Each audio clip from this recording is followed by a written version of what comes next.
رب اشرح لی صدری ویسر لی امری واحلل عقدۃ من لسانی یفقہوا قولی رب زدنی علما رب زدنی علما رب زدنی علما۔ میرے پیارے مسلم بہن بھائیوں، رمضان کی آمد ہے، چند روز رہ گئے ہیں، سب اسی تیاریوں میں مصروف ہیں۔ یہی ایک ایسا تہوار ہے جس میں سوائے چاند نکلنے کی بات پر پورے مہینے سب کا اجماع رہتا ہے، متفق رہتے ہیں سب، اور زور شور سے رمضان کی تیاری ہوتی ہے، روزے رکھے جاتے ہیں، عید کی تیاریاں ہوتی ہیں۔ یہی مہینہ ہوتا ہے جس میں پتہ چلتا ہے کہ ہم مسلمان ہیں، صحیح معنوں ہیں۔ یہ رمضان کی رونقیں، رمضان کی عبادتیں، تراویح، کھلانا پلانا، یہ ہمارے لیے بہت بڑی رحمت کا مہینہ ہے جو اللہ تعالیٰ نے ہمیں ہمارے لیے سارے سال کے گناہوں کا کفارہ بھی اس میں ہو جاتا ہے۔ اللہ تعالیٰ ہمارے گناہوں کو بخشتا ہے۔ اس میں ایک رات آتی ہے جو 1000 راتوں سے بہتر ہے۔ حدیث پاک میں بھی آتا ہے کہ الصوم جنہ، یعنی روزہ ڈھال ہے۔ کس چیز سے ڈھال ہے؟ یعنی برائی سے ڈھال ہے، برائیوں سے ڈھال ہے، بیماریوں سے ڈھال ہے، ہر بری چیز سے روزہ ڈھال ہے، یعنی بچاتا ہے۔ روزہ بری چیزوں سے بچاتا ہے۔ قرآن پاک میں اللہ تعالیٰ نے فرمایا یا ایھا الذین آمنوا کتب علیکم الصیام کما کتب علی الذین من قبلکم لعلکم تتقون۔ اے لوگوں جو ایمان لائے ہو، تم پہ روزے فرض کیے گئے ہیں اسی طرح جیسے پچھلی امتوں پہ روزے فرض کیے گئے تاکہ تم متقی و پرہیزگار بن جاؤ۔ یعنی روزہ رکھنے سے متقی پرہیزگار بننے کا تعلق اگر ہم سوچیں تو بہت بات واضح سمجھ میں آ جاتی ہے کہ جب آدمی بھوکا رہتا ہے نا تو اس سے احساس ہوتا ہے کہ ہم بھوکے ہیں، ہمیں دوسروں کی بھوک کا احساس ہوتا ہے، ہمیں محسوس ہوتا ہے کہ کھانا نہ ملے، رزق نہ ملے تو انسان کی کیا حالت ہوتی ہے۔ ورنہ اللہ کو ہمارے بھوکے رہنے سے کیا ملتا ہے؟ اللہ کا کیا فائدہ ہے؟ نہ اس میں یہ ہے کہ آپ کو 5 وقت کی جو عبادت ہے وہ تو آپ کو کرنی ہے، اس کا تو تعلق روزے سے نہیں ہے۔ روزہ یہ ہے کہ آپ کھائیں پیئیں نہیں، یعنی آپ کا جو ایک سورج کے طلوع ہونے سے اور سورج کے غروب ہونے تک کا جو ٹائم پیریڈ ہے اس میں آپ بھوکے رہیں، کچھ نہ کھائیں، پانی نہ پئیں، لیکن صرف کھانا پینا نہیں ہے۔ اور جو متقی پرہیزگاری ہے وہ اسی لیے کہ جب آدمی روزہ رکھے گا، کمزور ہوگا، کھانا نہیں کھایا ہوا ہوگا، اس نے ناشتہ نہیں کیا ہوا ہوگا تو وہ بہت ساری برائیوں سے بچ جائے گا، بہت ساری خرابیوں سے دور ہوگا، تو خود بخود اس کی طبیعت نہ اچھی کاموں کی طرف راغب ہوگی، برائیوں سے بچے گی۔ یہ انسان کی نیچر ہے۔ شاید کچھ لوگوں شیطان کے یا نفس کے بہکامے آتے، شیطان تو ان دنوں بند ہو جاتا ہے، شیطان کو بند کر دیا جاتا ہے، لیکن انسان کے اندر کے شیطان تو ہوتا ہے۔ ہر انسان کے ساتھ ایک جن لگا ہوا ہے، شیطان کی ایک اولاد ہمارے ساتھ ساتھ چل رہی ہے، تو وہ تو ہوتا ہے، یعنی ہمارا نفس تو وہ ہمیں بہکاتا ہے۔ تو اس میں کچھ لوگ ہیں، لیکن بہرحال زیادہ تعداد جو ہے مسلمانوں کی نیکی کی طرف مائل ہوتی ہے۔ اب یہ ہو گیا کہ ہمیں صرف روزے ہی رکھنا ہے؟ نہیں، ہمیں صرف روزہ نہیں رکھنا ہے، بلکہ روزے کے ساتھ بہت ساری باتیں ہیں، بہت ساری چیزیں ہیں۔ یہ ہمیں جو ہے پرہیز کرنا ہے ہر بری بات سے، ہر خرابیوں سے۔ ہمیں لوگوں کی بھوک کو سمجھنا ہے، ہمیں لوگوں کی بھوک کو سمجھنا ہے کہ لوگ کس طرح سے پریشانی اٹھاتے ہیں، کس طرح سے ان کو کھانے کو کچھ ملتا ہے، ان تک رزق کن ہاتھوں سے پہنچتا ہے اور کن ذرائع سے وہ رزق حاصل کر رہے ہیں۔ ان سب چیزوں پہ غور کرنا ہے۔ اور اسی مہینے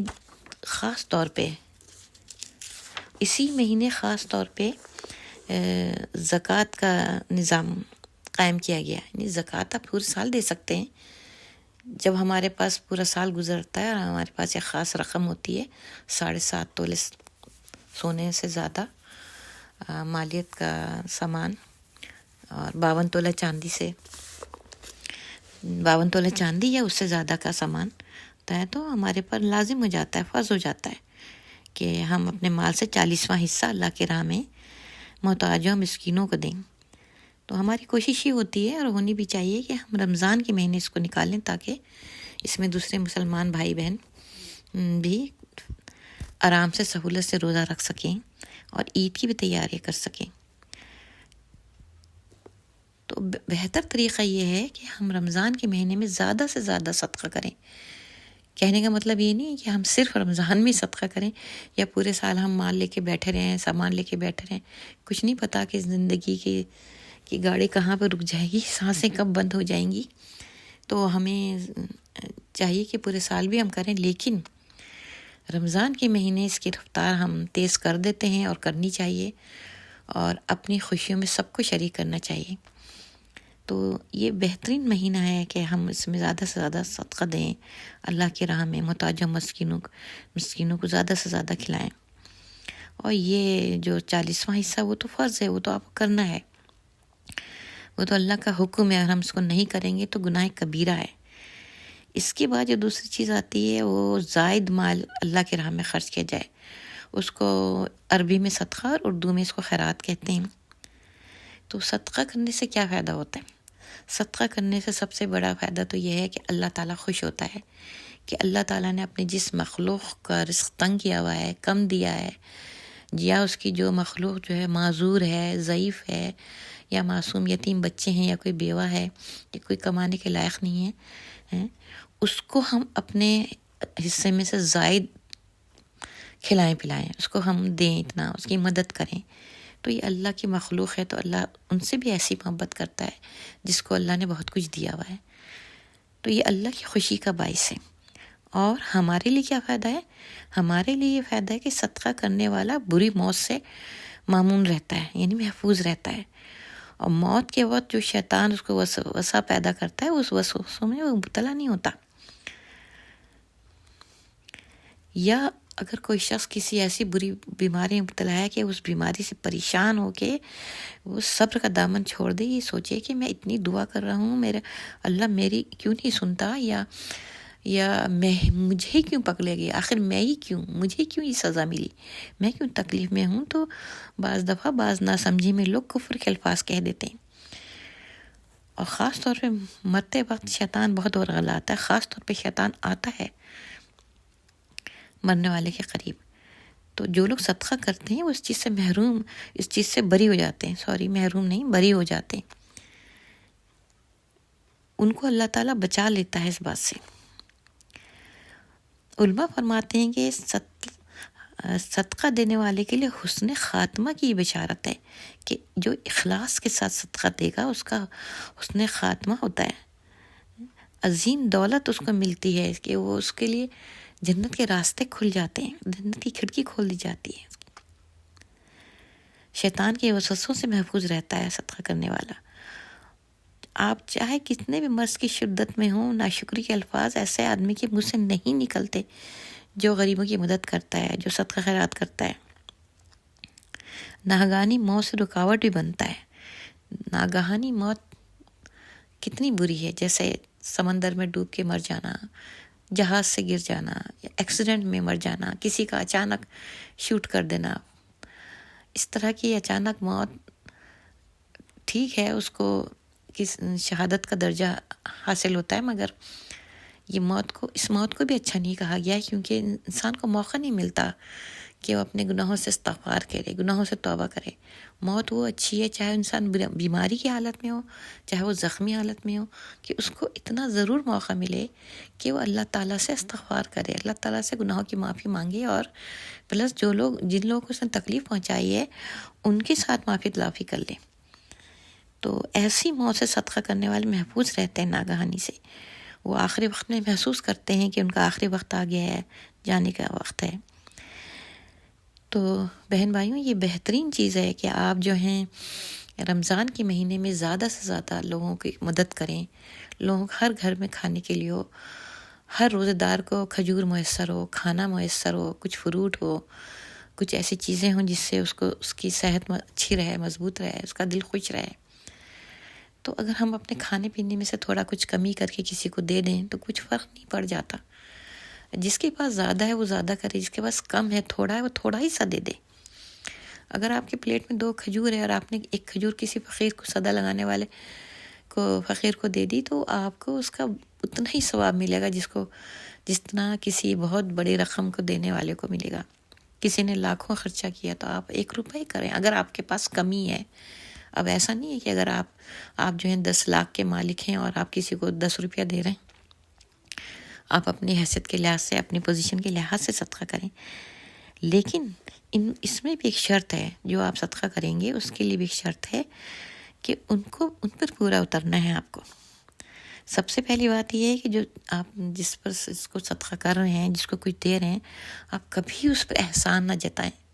کبھی یہ نہ کہیں کہ میں نے تجھے تیری مدد کی تھی، یا تو غریب ہے یا تو فقیر ہے تو میں ہی تیرا کام کر رہا ہوں، تو یہ تیرے کام آ رہا ہوں، تیرے بچوں کی مدد کر رہا ہوں. اس طرح کا کوئی احسان یا حقارت سے بالکل نہ پیش آئے. بالکل احسان نہ جتائے، ذلیل حقیر نہ سمجھے. یہ نہ سوچے کہ میں وہی اوپر والا ہاتھ ہوں اور یہ نیچے والا ہاتھ ہے. اللہ کی نظر میں بے شک اوپر والے ہاتھ کی اہمیت ہے نیچے والے ہاتھ کے مقابلے میں، لیکن اگر آپ خود اس جگہ پہ کھڑے ہو جائیں گے کہ میں زیادہ بہتر ہوں، میں اس سے بہتر ہوں کیونکہ میں نے اس کو اپنا مال دیا ہے، یہ کمزور ہے، یہ غریب ہے، تو پھر وہ صدقہ آپ کے اس احسان کی نظر ہو جائے گا. دوسری بات یہ ہے کہ آپ جو دے رہے ہیں وہ پاک اور حلال ہو، جائز ہو، ناجائز نہ ہو، ناجائز طریقے سے کمایا ہوا پیسہ نہ ہو، جائز کمائی ہو. اور جو بھی چیز دے رہے ہیں وہ حلال ہو، حرام نہ ہو. حرام چیزوں میں سے صدقہ نہیں دی جاتا. حرام چیزیں تو آپ بھی استعمال نہیں کر سکتے. آپ کی نیت بالکل صحیح ہو، یعنی صدقہ دینے کی نیت یہ ہو کہ اللہ تعالیٰ ہم اس کو آپ کی رضا کے لیے دے رہے ہیں، آپ کی خوشی کے لیے دے رہے ہیں، کیونکہ آپ اپنے مخلوق کی مدد کرتے ہیں، خوش ہوتے ہیں. آپ چاہتے ہیں کہ آپ کی دولت مند مخلوق جو ہے غریب مخلوق کی مدد کرے. تو اس نیت سے آپ صدقہ دیں تو انشاءاللہ تعالیٰ یہ صدقہ اللہ تعالیٰ کے غصے کو بھی دور کرے گا، بری موت سے بھی آپ کی حفاظت کرے گا. اور کوشش یہ ہو کہ آپ اس طرح سے دیں کہ کسی کے کام آئیں.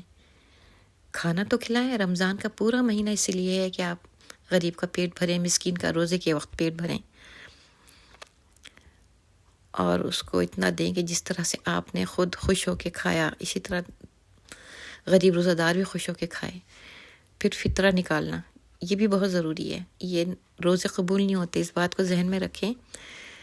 روزہ آپ کا اسی وقت قبول ہوگا، آپ کی دعائیں، آپ تہجد میں مانگی ہوئی دعائیں، شب قدر میں مانگی دعائیں، یہ سب جب قبول ہوں گی جب آپ جو ہیں فطرہ ضرور نکالیں گے. یعنی کہ آپ کو عید کی نماز سے پہلے فطرہ دے دینا ہے. اگر کوئی غلطی سے بھول جائے یا کوئی مجبوری ہو تو پھر بعد میں دیں، لیکن پوری کوشش ہو کہ فطرہ ایسے وقت میں ادا کر دیں کہ کسی غریب کا بھلا ہو جائے. اور بجائے اس کے کہ 1-2 روپے بانٹنے، 5-10 روپے بانٹنے سے بہتر یہ ہے کسی ایک کو اتنا دے دیں کہ وہ اپنے کسی کام میں لا سکے. اگر کسی کے پاس روزگار نہیں ہے اور وہ بندہ جو ہے اس لائق بھی نہیں ہے کہ کوئی اچھا روزگار اسے مل سکے، تو کم سے کم یہ کام کہ آپ اس کو کوئی ایسی چیز لے کے دے دیں، ریڑھی لے کے دے دیں، اس کو پھل فروٹ لے کے دے دیں، وہ بیچ کے اس سے اپنا کام نکالے، یا اس کو کپڑوں کا کاروبار کروا دیں، چھوٹے سے چھوٹا بڑے سے بڑا کام کرا دیں. جہاں پانی کا انتظام نہیں ہے وہاں کنواں کھدوا دیں، پانی کا انتظام کر دیں. مسجدوں میں تراویح پڑھی جاتی ہے، اگر گرمیاں ہیں تو اس وقت اگر آپ مسجدوں میں پنکھے لگوا دیں، واٹر کولر رکھوا دیں ٹھنڈے پانی کے، تو اس سب کا آپ کو بہت فائدہ ہوگا اور آپ کو بہت ثواب ملے گا. اللہ تعالیٰ ہمارے ہر عمل کو دیکھ رہا ہے. ہمارا ایک فعل اللہ کی نظر میں ہے. چھوٹی چھوٹی نیکی ہماری لکھی جا رہی ہے اور ہمارے گناہ اس طرح سے بخشے جا رہے ہیں. تو اللہ سے دعا ہے کہ اللہ تعالیٰ ہم سب کو توفیق عطا کرے کہ ہم دل بڑا کریں، ہم صرف اپنی خوشیوں میں مگن نہ ہو جائیں.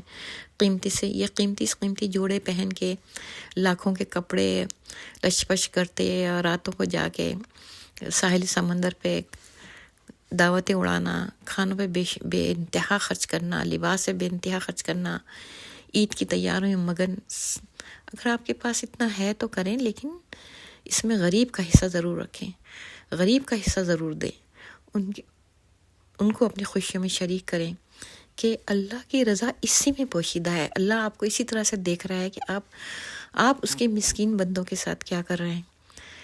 اللہ تعالیٰ ہم سب کی نیت اچھی رکھے، اور نیت ہمیشہ صاف ستھری رکھیں۔ نیت یہ نہ ہو کہ جو بچا ہوا مال ہے ہم نے اس کو دے دیا، یا کہ ہماری واہ واہ ہو رہی ہے، شہرت ہو رہی ہے، یا ہمیں کسی سے فائدہ اٹھانا ہے تو ہم اس کو کچھ دے دیں۔ اس قسم کی کوئی نیت نہیں، یا گھر میں کام کرنے والیوں سے بہت کام کروا لیا پھر دے دیا اس کو کچھ، یہ سب بیکار ہو جائے گا۔ صاف ستھرے دل کے ساتھ، صاف ستھری نیت کے ساتھ اللہ کے راستے میں صدقہ دیں، اور آخرت کی بے پناہ کامیابیاں حاصل کریں۔ وآخر دعوانا الحمدللہ رب العالمین، آمین ثم آمین۔